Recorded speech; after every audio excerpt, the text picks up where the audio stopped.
Okay, this is our next video in our statistics unit. We're going to talk about data.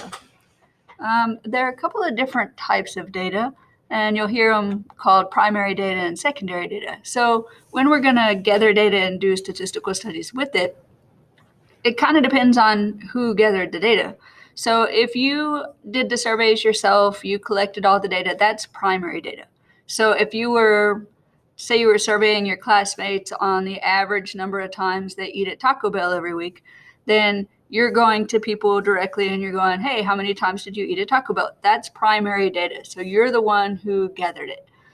The other kind is secondary data. So secondary data is data that you didn't personally gather.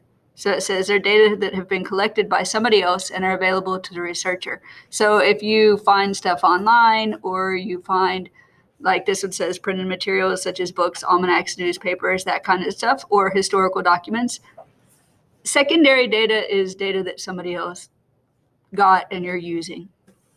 Okay, so I'm going to click over here. So this is msn.com. This is where I go to look at headlines when I'm bored. I mean, when I want to find out what's going on in the world. Sure, yeah. Okay, so if I went to msn.com, and keep in mind when you're looking online and you're looking at news sources, all of them are slanted one direction or the other one. This kind of tends to lean a little bit more to the left, but okay, fine. So I clicked in and I scrolled down and I clicked on coronavirus news. Just because right now we live in kind of an interesting time for statistics, and there are plenty of like actual things that are going on right now and real life examples of statistics, right? So, okay. So up higher on this little COVID thing, okay, so we see 84% of Texas facilities for migrant children report positive COVID tests. Okay, this came from Newsweek. This is secondary data. Newsweek probably did not gather that data. So probably the Department of like Border Patrol, whatever, immigration, they're the ones that gather that data. And then they told Newsweek about it. Now Newsweek is telling us about it. This is secondary data. And for us, like if we're going in and we're using this is secondary data anyway. But the people reporting on it are Newsweek, 84%, blah, blah, blah. That is secondary for Newsweek, also for us. If I go down here, lots and lots of headlines. Okay.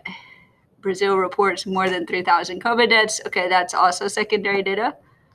Pfizer testing new pill, blah, blah, blah. Let's see, I saw one. Okay. COVID-19 vaccine from AstraZeneca, slightly less effective than first reported. So that, I think, is what we're going to go with. Oh, no, this one. Okay, it revises coronavirus efficacy rate downward. So they're saying, hey, it's not as effective as we thought it would be. This right here, if we click on it, this is the first time I've clicked on this. Hopefully it's a good example. So U.S. News and World Report is the one giving us this data. So for us, this is secondary data. U.S. News and Report, that's their secondary data too. But AstraZeneca is the company. They're the ones that released revised data. So this says they announced that its vaccine is 76% effective. So for us and for U.S. News and World Report, this is secondary data. But for the drug maker, so AstraZeneca, this is primary data. So they collected the data themselves. They did all the studies, and they found it to be 76% effective. That was their personal study that they did. That's primary data from them. So that's the difference between primary and secondary. The next thing I wanted to talk about, so this is one of our worksheets, and I'm not assigning this whole worksheet because it's a little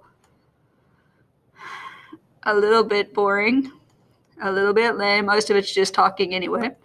But I just wanted to point out, because this is kind of very relevant at the moment. So back in 1974, there was a National Commission for the Protection of Human Subjects of Biomedical and Behavioral Research.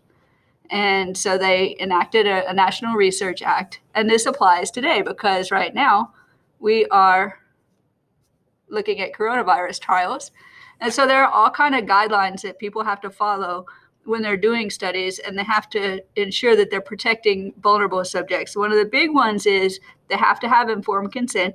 They have to have an assessment of the risk and benefits, and all of that. They have to make sure that they're selecting people that are able to make decisions for themselves. So like not kids or anything.